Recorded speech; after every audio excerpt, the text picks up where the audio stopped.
Assalamualaikum warahmatullahi wabarakatuh.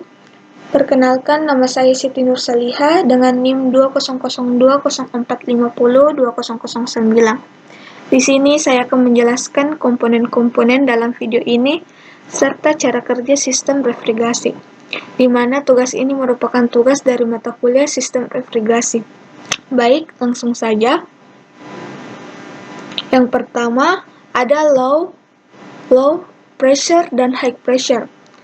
Pressure gauge adalah sebuah alat pengukur yang berfungsi untuk mengukur sebuah tekanan fluida yang biasa berupa gas atau cair dalam sebuah tabung tertutup. Di sini ada high pressure. High pressure digunakan untuk memantau setiap tekanan udara serta gas yang berada dalam sebuah kompresor udara. Dan bisa dilihat di sini ada refrigeran yang berwarna merah. Refrigeran yang berwarna merah ini merupakan refrigeran gas yang bertekanan tinggi. Dari high pressure kemudian ke kompresor. Kompresor berfungsi untuk mengisap refrigeran dari evaporator dengan suhu dan tekanan rendah, lalu memanfaatkan refrigeran tersebut sehingga tekanan dan suhunya meningkat untuk kemudian dialirkan ke kondensor.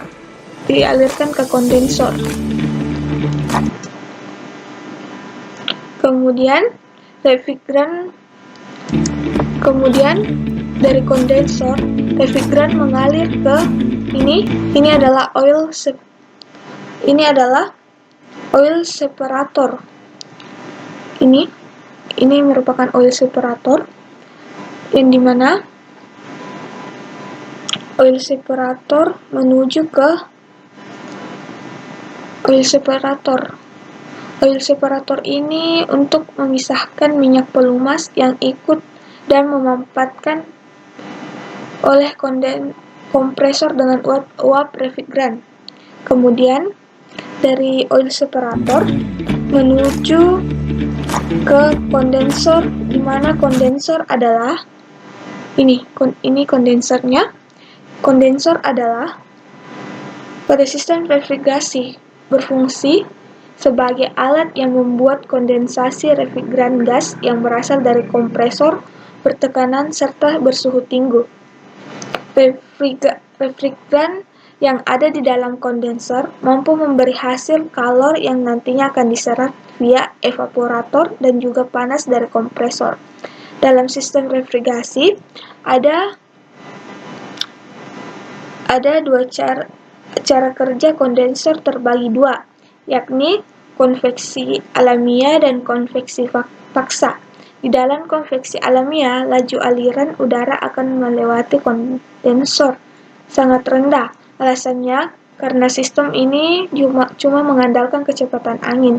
Konveksi paksa cara kerjanya sama saja, tetapi pakai bantuan kipas angin dan atau sejenisnya.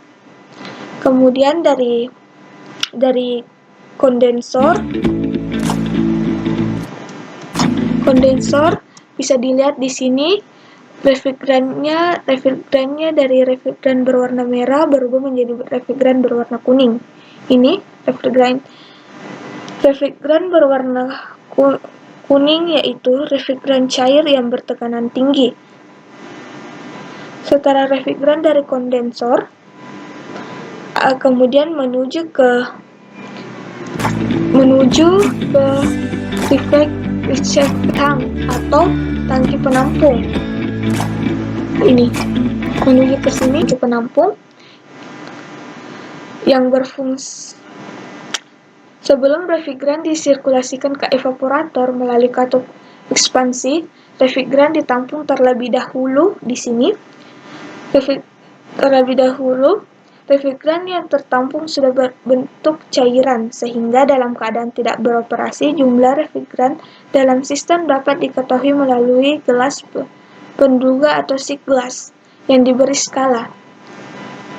Dalam receiver, kadang-kadang yang tertampung bukan hanya refrigeran cair, ada juga udara dan minyak pelumas. Untuk mencegah hal-hal yang tidak diinginkan, Rectifier dilengkapi dengan katup pengaman, oil drain, dan equalizer yang dihubungkan dengan kondensor. Kemudian dari tangki penampung menuju ke filter dryer adalah di sini dari tangki penampung menuju ke filter dryer adalah suatu alat yang digunakan untuk menyerap kandungan air dan kotoran yang terkandung di dalam refrigeran. Pada instalasi mesin refrigerasi, alat ini merupakan suatu tabung yang di dalamnya terdapat bahan pengering atau desiccant, saringan kotoran dan penahan agar bahan pengering tidak terbawa oleh aliran refrigeran yang dipasang pada kedua ujung tabung tersebut. Untuk memadatkan bahan pengering dalam tabung, maka pada salah satu bagian saringannya dipasang pegas. Dari filter drive menuju ke sea glass, yang dimana sea glass digunakan sebagai indikator untuk mengetahui apakah refrigeran yang mengalir benar-benar berfase cair dan menunjukkan jika ada uap di dalam sistem. Dari sea glass menuju ke solenoid valve atau katup solenoid. Ini solenoid valve atau katup solenoid berfungsi untuk mengalirkan atau menyetop aliran refrigeran cair yang menuju evaporator. Di sini bisa dilihat dari solenoid valve menuju atau katup solenoid menuju ke expansion valve. Expansion valve adalah katup ekspansi yang mengontrol jumlah aliran refrigerasi yang akan dikeluarkan menuju evaporator. Ketika suhu refrigerasi sudah turun, maka katup ekspansi akan menentukan jumlah refrigeran yang perlu dikeluarkan menuju evaporator.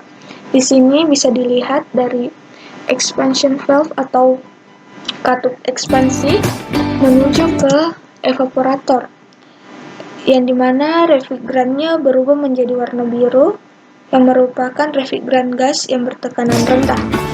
Ini kemudian sini dari evaporator adalah berfungsi untuk menyerap panas. Ini evaporator berfungsi untuk menyerap panas dari udara atau air di dalam ruangan yang didinginkan, kemudian membuang kalor tersebut melalui kondensor di ruangan yang tidak diinginkan. Evaporator mempunyai fungsi berkebalikan dengan kondensor. Evaporator terletak di antara pipa kapiler dan kompresor, yang merupakan daerah sisi tekanan rendah dari sistem. Kemudian kita lihat di sini refrigerannya berubah menjadi warna hijau. Ini refrigerannya berubah menjadi warna hijau, yang dimana refrigeran tersebut merupakan refrigeran cair bertekanan rendah. Kemudian dari evaporator menuju ke akumulator.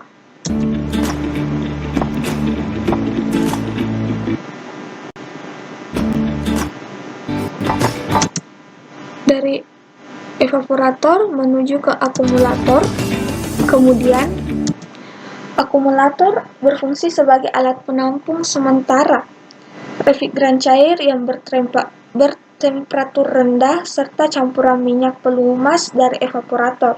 Refrigeran masuk ke dalam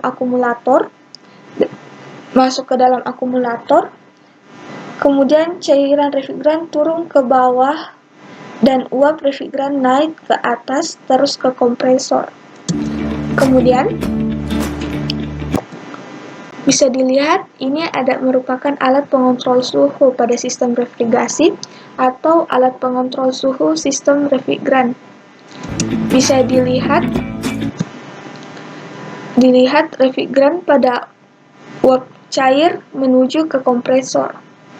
Ini refrigeran ini menuju ke kompresor.